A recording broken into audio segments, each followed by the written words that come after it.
segment.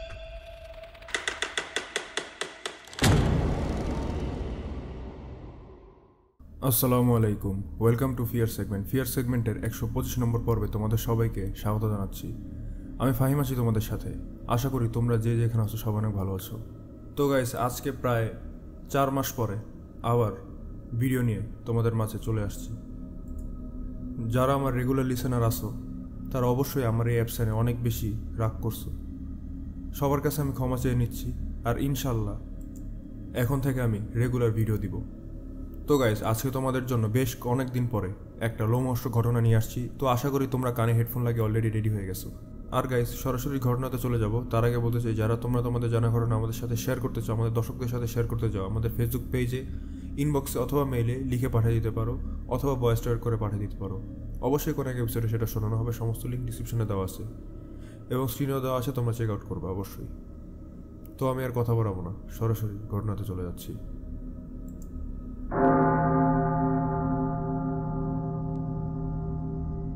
আমার নাম স্বাধীন, বর্তমানে পুরান ঢাকায় থাকি। এই ঘটনাটা আমার ছোটবেলায় ঘটে যাওয়া একটা এমন লোমহর্ষক ঘটনা যেটা এখনও ভয়ের কথা মনে করিয়ে দেয়। সময়টা 1996 সাল।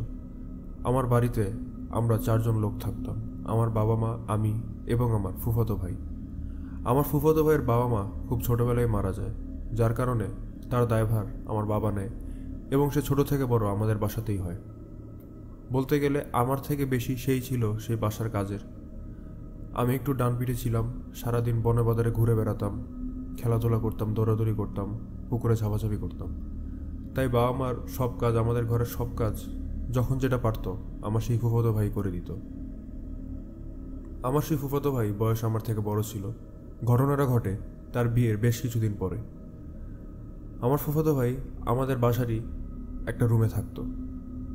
তো ভাইয়ের বিয়ের 3 দিন পরে শ্বশুরবাড়ি থেকে তার বউকে ফেরত নিয়ে আসবে, এই জন্য সে রওনা হয়। সেখানে গিয়ে একদিন থাকা লাগবে। কিন্তু এখন সমস্যাটা হলো, ভাইয়ার যে রুমটা ছিল সেই রুমটা ছিল আমাদের বাসা থেকে একটু দূরে, আলাদা।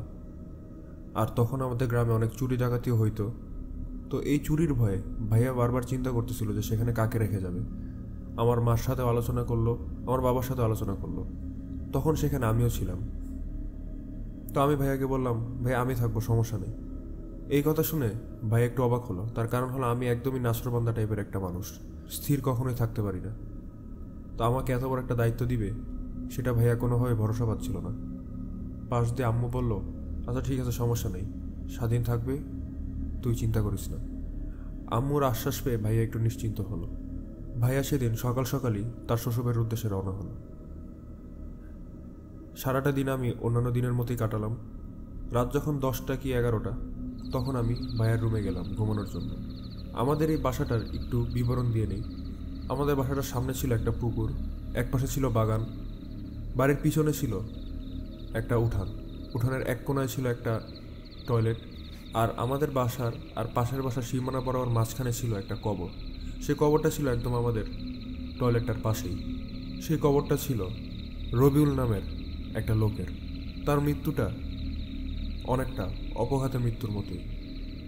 কোনো এক কারণে তার স্ত্রীর সাথে তার অনেক বেশি ঝগড়া হয়, যার কারণে তার স্ত্রী তার বাপের বাড়ি চলে যায়। সেখান থেকে সে তার স্ত্রীকে কোনোভাবে আনতে পারতেছিল না। তার একটা ছোট সন্তানও ছিল। তাদের ঝগড়াটা এমন পর্যায়ে চলে গেছিল যে তালাকের ব্যবস্থা পর্যন্ত হয়ে গেছিল। রবিউল ভাই সেই কষ্টটা সহ্য করতে না পেরে ধানের ক্ষেতে যে বিষগুলো দেওয়া হয় পোকামাকড় মারার জন্য, সেই বিষ খেয়ে আত্মহত্যা করে। আর তার লাশটাকে দাফন করা হয় তার বাসার শেষ সীমানায়, অর্থাৎ আমাদের বাসার পাশের বাসায় ছিল রবিউল ভাইদের বাসা। আবার ঘটনায় চলে আসি। আমি রুমে ঢুকে প্রতিদিনের মতোই স্বাভাবিকভাবেই ঘুমিয়ে পড়লাম। রাত আনুমানিক 2টা কি 2:30। প্রকৃতির ডাকে সাড়া দেওয়ার জন্য আমার ঘুম থেকে উঠা লাগে। আমার রুমটা থেকে আমাদের টয়লেটটা বেশ খানিকটা দূরে ছিল। আমি হাতে হারিকেন নিয়ে আস্তে আস্তে টয়লেটের দিকে হেঁটে যাচ্ছিলাম। আমি টয়লেটে গেলাম, আমি আমার কাজ শেষ করলাম। এবার টয়লেট থেকে হেঁটে আমি আমার ঘরের কাছে আসলাম। এসে আমি ঘরে ঢুকতে যাব, দরজাটা খুলছি। ঠিক এমন সময় আমি আমার পিছন থেকে একটা খসখস আওয়াজ শুনলাম।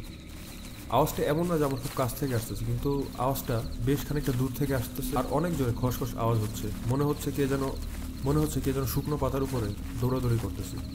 আমি ঘুরে পিছনে তাকানোর পর আমি দেখলাম রবিউল ভাইয়ের কবরের চারপাশ দিয়ে 3-4টা ছোট ছোট 7-8 বছরের বাচ্চা দৌড়াদৌড়ি করতেছে।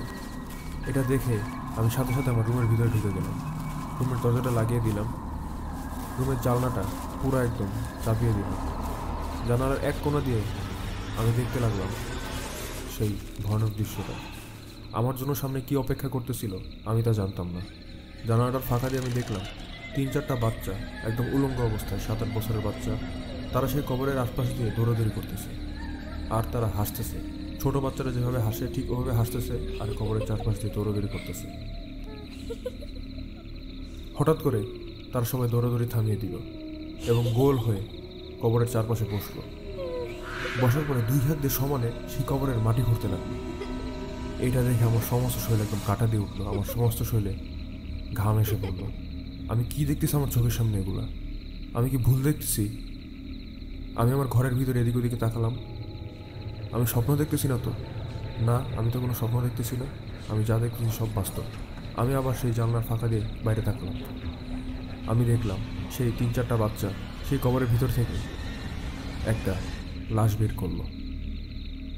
লাশের শরীরে কাফন পেঁচানো ছিল। সেই বাচ্চারা সেই কাফনের কাপড়টা ছিঁড়ার পরে একটা বাচ্চা সেই লাশের পায়ের কাছে, 2টা বাচ্চা পেটের কাছে এবং একটা বাচ্চা মাথার কাছে বসলো। বসার পরে তারা তাদের হাত দিয়ে সেই লাশের শরীর থেকে মাংস খুবলে খুবলে ছিঁড়ে নিচ্ছিল এবং এদিক ওদিক ফেলে দিচ্ছিল। এত ভয়ানক দৃশ্য আমি যে দেখবো কখনো, এটা আমি কল্পনা করিনি। যখন এই ঘটনাটা ঘটা শুরু হয়েছে, যখনই দেখলাম সেই বাচ্চাগুলা সেই লাশের শরীর থেকে মাংস ছিঁড়ে ছিঁড়ে এদিক ওদিকে ফেলতেছে, আমি সাথে সাথে প্রচণ্ড জোরে একটা চিৎকার করে অজ্ঞান হয়ে গেলাম। আমার চিৎকার শুনে পাশের রুম থেকে আম্মু আব্বু 2জনই দৌড়ে আসলো। এসে তারা আমার দরজাটা খুলে দেখলো আমি বিছানার উপর অজ্ঞান হয়ে পড়ে আছি। আমার জ্ঞান ফিরাতে তাদের বেশ খানিকটা সময় লাগলো। আমার জ্ঞান ফেরার পরে আমি তাদেরকে সমস্ত ঘটনা খুলে বললাম। ঘটনাটা শুনে আব্বু আর আম্মু তারা 2জনই সেই কবরের কাছে গেল। তারা কবরের কাছে গিয়ে দেখলো সব কিছু একদম স্বাভাবিক, কিন্তু কবরের পাশে মাটিতে বড় বড় জন্তুর পায়ের ছাপ, মানে স্বাভাবিক যে কুকুর বা বিড়াল সেরকম ছোট ছোট না, বেশ বড় জন্তুর পায়ের ছাপ। এটা দেখে আমার বাবা মা কিছুটা চিন্তিত হয়ে গেল। আমাদের গ্রামের যে সবথেকে বড় কবিরাজ ছিল তাকে দিয়ে আমাকে ঝাড়িয়ে নেওয়া হলো। তারপরে এরকম আর কোনো ঘটনা আমার সাথে ঘটেনি। এমন না যে আমি সেদিন রাত্রেবেলা ভৌতিক কোনো কিছু চিন্তা করতেছিলাম বা আমি ভৌতিক জিনিস নিয়ে আলোচনা করি, বা এমন না যে আমি ভৌতিক জিনিস নিয়ে ঘাটাঘাটি করি।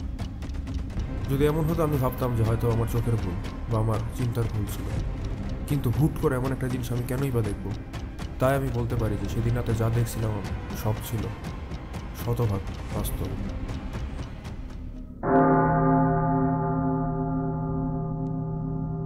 তো গাইস, এই ছিল আজকের ঘটনাটা কেমন লাগছে অবশ্যই তোমরা কমেন্টে জানাই দিও। আমার কাছে পার্সোনালি ঘটনাটা তোমাদের শোনাতে অনেক বেশি ভালো লাগছে। তার কারণ হলো যে মানুষ ভৌতিক জিনিসকে অবাস্তব কখন বলে? যখন মনে করো একটা মানুষ ভৌতিক জিনিস নিয়ে চিন্তা করতেছে, তারপরে সে এমন একটা জিনিস দেখছে যেটা তার কাছে ভৌতিক মনে হয়েছে।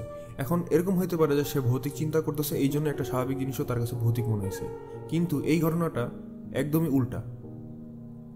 তার ভৌতিক জিনিসের প্রতি কোনো ইন্টারেস্ট নাই, সে ভৌতিক জিনিস নিয়ে তেমন ঘাটাঘাটিও করে না, কিন্তু হুট করে এরকমই ভয়ঙ্কর একটা জিনিস তার চোখের সামনে আসছে, সে দেখতে পাচ্ছে এত ভয়ঙ্কর একটা ঘটনা। এরকম যখন হয় তখন ঘটনাগুলা যে সত্যি তার প্রমাণ পাওয়ার জন্য আর কিছু বাকি থাকে না। তো গাইস, ভিডিও ভালো লেগে থাকলে ভিডিওতে অবশ্যই লাইক করে চ্যানেলটা সাবস্ক্রাইব করে দিও। আর গাইস, তোমরা যদি তোমাদের জানা ঘটনা আমাদের সাথে শেয়ার করতে চাও, আমাদের দর্শকদের সাথে শেয়ার করতে চাও, আমাদের ফেসবুক পেজে মেলে লিখে পাঠিয়ে দিতে পারো।